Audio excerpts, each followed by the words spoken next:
मैं परमेश्वर का धन्यवाद देता हूँ, प्रभु ने एक बार फिर हमें इकट्ठा होने का मौका दिया। आइए हम प्रार्थना कर कर हम शुरू करते हैं। हमारे स्वर्गीय पिता प्रभु जी, हम आपको धन्यवाद देते हैं पिता। आपके चरणों में आने के लिए प्रभु आपने सौभाग्य दिया। आपकी भलाइयों के लिए प्रभु जी हम आपको धन्यवाद देते हैं। पिता आपका वचन जब हम सीखने के लिए जा रहे हैं प्रभु जी, आप अपना वचन हमें खोल कर दें। हम एक-एक को समझने के लिए सहायता कर। सब बात आपके हाथ में सौंपते हैं। प्रार्थना प्रभु यीशु मसीह के नाम से हम माँगते हैं। आमीन। परमेश्वर के नैतिक गुणों के बारे में जब हम सीख रहे थे, परमेश्वर के नैतिक गुणों में हमने देखा परमेश्वर पवित्र है। हमने देखा परमेश्वर की धार्मिकता के बारे में कि परमेश्वर धर्मी है ना? वहीं तीसरा बात हम जो यहाँ पर देख रहे हैं, वो है परमेश्वर प्रेम है ना? परमेश्वर के प्रेम के बारे में हम जब देखते हैं, तो उसमें दया भी शामिल है, उसकी भलाई भी शामिल है परमेश्वर के प्रेम में। इसलिए मैं चाहता हूँ परमेश्वर के वचन को हम खोल कर देखें। पहला यूहन्ना चौथा अध्याय उसका 8 से 11। पहला यूहन्ना चौथा अध्याय उसका 8 से 11। जो प्रेम नहीं रखता वो परमेश्वर को नहीं जानता, क्योंकि परमेश्वर प्रेम है। जो प्रेम परमेश्वर हमसे रखता है वो इससे प्रकट हुआ कि परमेश्वर ने अपने इकलौते पुत्र को जगत में भेजा है कि हम उसके द्वारा जीवन पाएं। प्रेम इसमें नहीं कि हमने परमेश्वर से प्रेम किया, पर इसमें है कि उसने हमसे प्रेम किया और हमारे पापों के प्रायश्चित के लिए अपने पुत्र को भेजा। हे प्रियो, जब परमेश्वर ने हमसे ऐसा प्रेम किया तो हमको भी आपस में प्रेम रखना चाहिए। उसके बाद मैं उसका 16वां पढ़ना चाहता हूँ। जो प्रेम परमेश्वर हमसे रखता है उसको हम जान गए और हमें उसका विश्वास है। परमेश्वर प्रेम है और जो प्रेम में बना रहता है वो परमेश्वर में बना रहता है और परमेश्वर उसमें बना रहता है। तो यहाँ पर हमने देखा परमेश्वर के प्रेम के बारे में, परमेश्वर का वचन जो हमें कहता है। तो जब हम परमेश्वर के नैतिक गुणों को जब हम अध्ययन करते हैं, तो अगर हम ध्यान से देखें, परमेश्वर के नैतिक गुणों को हम 2 भागों में बाँट सकते हैं। पहला परमेश्वर की पवित्रता में, नंबर दूसरा उसके प्रेम में। इन 2 भाग में हम परमेश्वर के नैतिक गुणों को विभाजित कर सकते हैं। अपनी पवित्रता में परमेश्वर सर्वोच्च है, अनअप्रोचेबल है, लेकिन अपने प्रेम में वो सबके करीब है। इसलिए जब हम परमेश्वर के बारे में देखते हैं, एक ही परमेश्वर, लेकिन उसके गुण प्रेम भी है, पवित्र भी है। जब एक व्यक्ति जिसने उद्धार नहीं पाया, ये उसकी समझ से परे है कि कैसे परमेश्वर पवित्र भी हो सकता है और परमेश्वर प्रेम भी हो सकता है। दोनों ये कैसे है? लेकिन जब हम क्रूस को देखते हैं, क्रूस हमें दिखाता है परमेश्वर कितना पवित्र है और पवित्रता की मांग वो क्रूस पूरा कर रहा है। वहीं दूसरी ओर परमेश्वर ने कितना परमेश्वर प्रेम करता है, क्रूस उसको भी दिखा रहा है। तो ये वो बात है जो परमेश्वर जब प्रकट करता है तभी समझ में आता है। अन्यथा उस क्रूस के पीछे का भेद कई बार लोगों के सामने पर्दा डला होता है। इब्रानी भाषा में प्रेम के लिए आहाब शब्द का इस्तेमाल हुआ है। जब हम पुराने नियम को जब हम पढ़ते हैं, तो परमेश्वर का प्रेम शब्दों में व्यवस्था विवरण की पुस्तक तक प्रकट नहीं हुआ, बल्कि हम देखते हैं कि उससे पहले तक परमेश्वर अपनी पवित्रता को लोगों के सामने प्रकट कर रहा है ना? मैं बार बार बोल रहा हूं, पुराने नियम में व्यवस्था विवरण तक परमेश्वर का प्रेम शब्दों में प्रकट नहीं हुआ, लेकिन तब तक परमेश्वर अपनी पवित्रता को एक एक को उसका महत्व समझा रहा है। लेकिन परमेश्वर का प्रेम, इसलिए वचन में हम निर्गमन 19 का 12 आप देखें तो, निर्गमन 19वां अध्याय उसका 12वां वचन, और तू लोगों के लिए चारों ओर बाड़ा बांध देना। उनसे कहना, तुम सचेत रहो कि पर्वत पर ना चढ़ो, उसकी सीमा को भी ना छुओ, और जो कोई पहाड़ को छुए वो निश्चय मार डाला जाए। परमेश्वर की पवित्रता की मांग है, पवित्रता की मांग है। हम देखें व्यवस्था विवरण में आकर, जब हम 7वां अध्याय उसका 6 से 8 पढ़ते हैं, व्यवस्था विवरण 7वां अध्याय उसका 6 से 8, क्योंकि तू अपने परमेश्वर यहोवा की पवित्र प्रजा है। यहोवा ने पृथ्वी भर के सब देशों के लोगों में से तुझको चुन लिया है कि तू उसकी प्रजा और निज धन ठहरे। यहोवा ने जो तुमसे स्नेह करके तुमको चुन लिया, इसका कारण ये नहीं था कि तुम गिनती में और सब देशों के लोगों से अधिक थे, किंतु तुम तो सब देशों के लोगों से गिनती में थोड़े थे। यहोवा ने जो तुमको बलवंत हाथ के द्वारा दासत्व के घर में से और मिस्र के राजा फिरौन के हाथ से छुड़ाकर निकाल लिया, इसका यही कारण है कि वो तुमसे प्रेम रखता है और उस शपथ को भी पूरी करना चाहता है जो उसने तुम्हारे पूर्वजों से खाई थी। तो आप देखें व्यवस्था विवरण में जाकर परमेश्वर का प्रेम शब्दों में वर्णित हो रहा है। इससे पहले पवित्रता, क्यों? परमेश्वर चाह रहा है पहले मेरी पवित्रता को समझें, पवित्रता के बाद इस प्रेम, मैं प्रेम भी हूं, मैं प्रेम भी करता हूं, इसको भी समझें।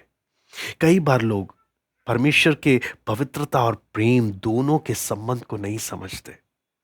कई बार प्रेम प्रेम बोलकर पाप में जीवन बिताते हैं, पाप के साथ खेलते हैं, सोचते हैं कि परमेश्वर प्रेम है तो जो मर्जी करें चलेगा।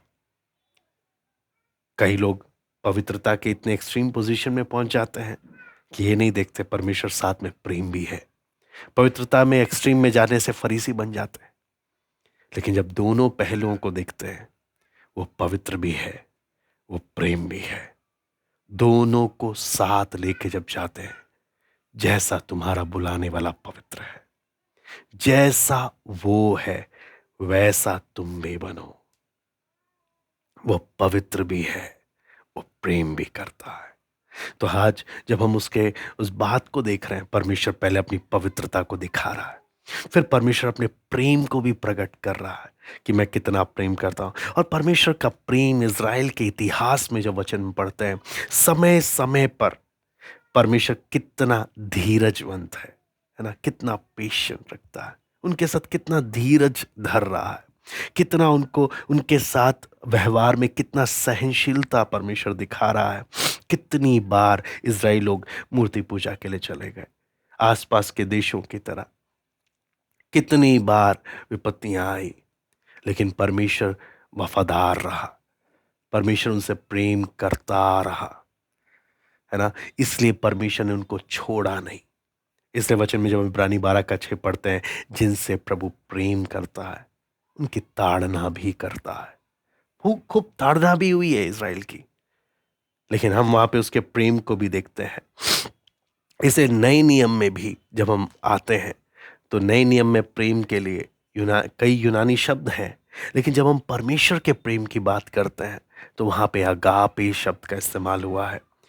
प्रेरित यूहन्ना अपनी पत्रियों में, अपने लेटर्स में परमेश्वर के प्रेम को इस प्रकार से दिखाता है। यूहन्ना 3:16 जब हम पढ़ते हैं, परमेश्वर ने जगत से ऐसा प्रेम रखा, उसने अपना एक लौता पुत्र दे दिया, ताकि जो कोई उस पर विश्वास करे वो नाश ना हो परंतु अनंत जीवन पाए, है ना। ऐसी पहला यूहन्ना 4:8 भी प्रेरित यूहन्ना लिख रहा है, परमेश्वर प्रेम है। तो जब हम इन बातों को समझते हैं, है ना, तो जब हम एक विश्वासी को जो प्रभु के पीछे सच्चे मन से चल रहा है, उसके जीवन में, एक विश्वासी के जीवन में परमेश्वर के प्रेम का प्रमाण क्या है, क्या सबूत है एक विश्वासी से परमेश्वर प्रेम करता है, उसमें सबसे पहला यूहन्ना 3:16 के आधार पर परमेश्वर उसे अनंत जीवन दे रहा है, उसका उद्धार हो गया। नंबर दूसरा, परमेश्वर उसकी आवश्यकताओं को, उसकी सारी आवश्यकताओं को परमेश्वर अ, पूरा कर रहा है, जिसके लिए हम रोमी 8 का 32 जब हम पढ़ते हैं, रोमी 8 का 32 यहाँ पे लिखा है, जिसने अपने निज पुत्र को भी ना रख छोड़ा परंतु उसे हम सब के लिए दे दिया, तो वो उसके साथ हमें और सब कुछ क्यों ना देगा। वो हमारी सारी आवश्यकताओं का ख्याल रखता है ना। आप आगे याकूब 1 का 17 पढ़ेंगे, फिलिपियों 4 का 19 पढ़ेंगे, आप वहां पर देखेंगे कि परमेश्वर का प्रेम हमारी आवश्यकताओं को पूरा करने के द्वारा दिखाई देता है। नंबर तीसरा, परमेश्वर का प्रेम सहायक को भेजने के द्वारा दिखाई देता है। पवित्र आत्मा हमें हमें दिया गया है ना, जिसके लिए यूहन्ना 14 का 15, 16 का 16वां अध्याय जब आप पढ़ते हैं, 16 का 7 जब आप पढ़ते हैं, वहां पे आपको दिखाई देता है। फिर उसके बाद परमेश्वर का प्रेम अपनी देह में हमें जोड़ दिया है ना। इफिसी 5 जब आप 25 से 27 पढ़ते हैं, आप वहां पर देखते हैं। फिर उसके बाद हमें परमेश्वर के पुत्र बनने का सौभाग्य दे दिया। पहला यूहन्ना 3 का 1 और 2 आप देखें। उसके बाद हमें क्या भी किया, हमें शारीरिक चंगाई का प्रबंध भी किया। याकूब 5 का 14 से 16 में, मत्ती 8 का 16-17 जब आप पढ़ते हैं, आपको वहां पे स्पष्ट दिखाई देता है। तो यहाँ इससे हमें क्या चीज समझ में आता है। अब अंतिम बात क्या है, एक मसीह जीवन में जयवंत जीवन जीने का प्रबंध भी दिया, रोमी 8 का 35 से 39 में। तो ये सब बातें हम देखते हैं एक विश्वासी के जीवन में परमेश्वर के प्रेम का प्रमाण है कि परमेश्वर तुझसे कितना प्रेम करता है, सबूत दे देकर उसने दिखाया है। तो जब हम प्रेम देखते हैं तो परमेश्वर के प्रेम में परमेश्वर की दया है, परमेश्वर के प्रेम में परमेश्वर की सहनशीलता है, परमेश्वर की भलाई है, परमेश्वर की क्षमा है, परमेश्वर की करुणा है। ये सब परमेश्वर के प्रेम में आ रहा। वहीं दूसरी ओर एक और गुण, हम जो अंतिम गुण इसमें नैतिक गुणों में देखते हैं, वो सच्चा है। व्यवस्था विवरण 32 का 4 मैं पढ़ना चाहूंगा। व्यवस्था विवरण 32 का 4, वो चट्टान है, उसका काम खरा है, उसकी सारी गति न्याय की है, वो सच्चा ईश्वर है। तो यहां पर हम जब देखते हैं, उसके साथ साथ तीतुस 1 का 2 भी मैं पढ़ना चाहूंगा। तीतुस 1 का 2, उस अनंत जीवन की आशा पर जिसकी प्रतिज्ञा परमेश्वर ने जो झूठ बोल नहीं सकता सनातन से की है। परमेश्वर जो झूठ बोल नहीं सकता है ना। तो इसी प्रकार आप पढ़ेंगे यूहन्ना 1 का 14 भी, यूहन्ना 1 का 14, यहाँ पे लिखा है, वचन देहधारी हुआ, अनुग्रह और सच्चाई से परिपूर्ण होकर हमारे बीच में डेरा किया। सच्चाई से परिपूर्ण होकर, है ना। जब आप यूहन्ना 14 का 6 में पढ़ते हैं, मार्ग सत्य और जीवन मैं ही हूं, है ना। उसी प्रकार रोमी 13 का 4 जब हम देखते हैं, रोमी 3 का 4, माफ कीजिएगा, 13 का 4 नहीं, रोमी 3 का 4, यहाँ पे लिखा है, कदापि नहीं, वरन परमेश्वर सच्चा और हर एक मनुष्य झूठा ठहरे, है ना। परमेश्वर सच्चा, हर एक मनुष्य झूठा। तो जब हम यहाँ पर देखते हैं, सच्चाई परमेश्वर के पवित्र स्वभाव का एक पहलू है कि परमेश्वर सच्चा है। इसको हम चाहते तो उसकी पवित्रता और उसकी धार्मिकता में हम सीख सकते थे, लेकिन हम कुछ बातें व्यवहारिक रीति से हम देखने जा रहे हैं, इसलिए इसको अलग एक गुण के रूप में हम यहाँ पर देख रहे हैं। 3 व्यवहारिक बातें हम देखते हैं जब हम पढ़ते हैं परमेश्वर सच्चा है। नंबर 1, परमेश्वर जब सच्चा है, उसका वचन भी सच्चा है। परमेश्वर सच्चा है, इस कारण उसका वचन भी सच्चा है।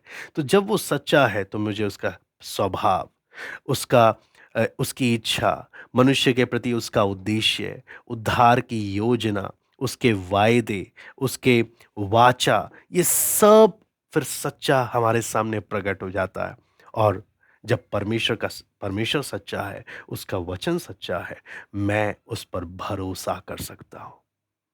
आज हम एक ऐसे समय में रह रहे हैं जहां इंसान हर जगह से धोखा खा रहा है, लेकिन वचन हमें बताता है परमेश्वर सच्चा है। उसका वचन सच्चा है, उसकी इच्छा, उसका स्वभाव, है ना? उसका मनुष्य के लिए योजना, ये सब परमेश्वर ने प्रकट करके दिया ताकि मैं उस पर भरोसा कर सकूं। जब परमेश्वर सच्चा है ना? तो हमें समझ में आता है वो एकमात्र सच्चा परमेश्वर है, सब कुछ का बनाने वाला, मनुष्य की आराधना का एकमात्र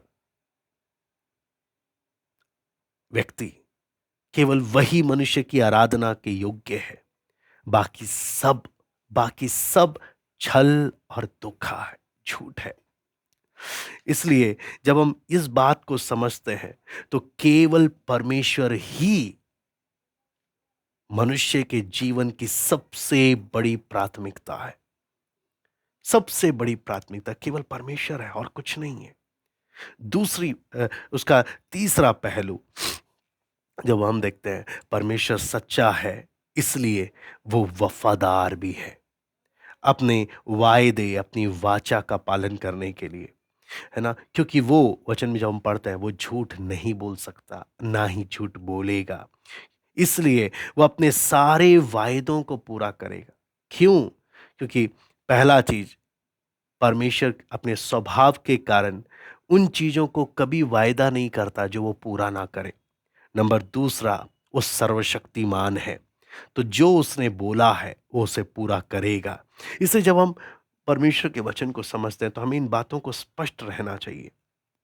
लेकिन वहीं दूसरी ओर परमेश्वर के कई वायदे शर्तों पर आधारित है।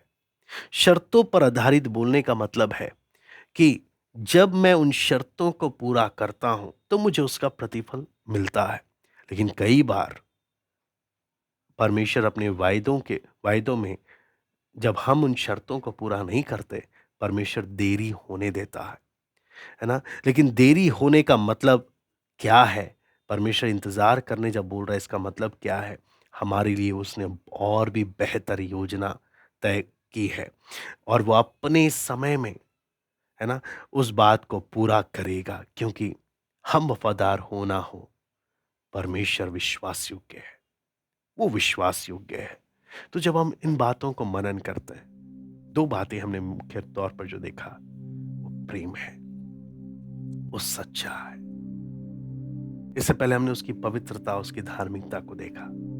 जब हम परमेश्वर के इन गुणों को, इन उसके स्वभाव को जब हम समझ रहे हैं, हम मनन करें। बार-बार हम जिसकी आराधना करते हैं, हम जिसके सामने अपने मनों को खोलते हैं, हम जिसके सामने आते हैं, जिसका वचन सीखते हैं, उसको समझें। उसने वचन इसलिए दिया कि हम उसको जानें, उसको समझते हुए उसके साथ एक करीबी रिश्ते को डेवलप करें। आइए हम प्रार्थना करते हैं। हमारे स्वर्गीय पिता प्रभु जी, हम आपको धन्यवाद देते हैं इस सुंदर अवसर के लिए जो आपने हमें दिया। प्रभु, आपके गुणों को, एक एक पहलुओं को प्रभु जी जब हम सीखते हैं, प्रभु आपका दया मांगते हैं, हमारा जीवन से इन बातों को दिखाई देने पाए, आपके करीब आने पाए, आत्मिक रूप से बलवंत होने पाए। इन वचनों को मनन करने के लिए प्रभु जी आप सहायता करें। सब बातों को हम आपके हाथ में सौंप धन्यवाद देते हैं पिता आज की संगति के लिए। सराध और महिमा केवल हम आपको देते हैं। प्रार्थना प्रभु यीशु मसीह के नाम से हम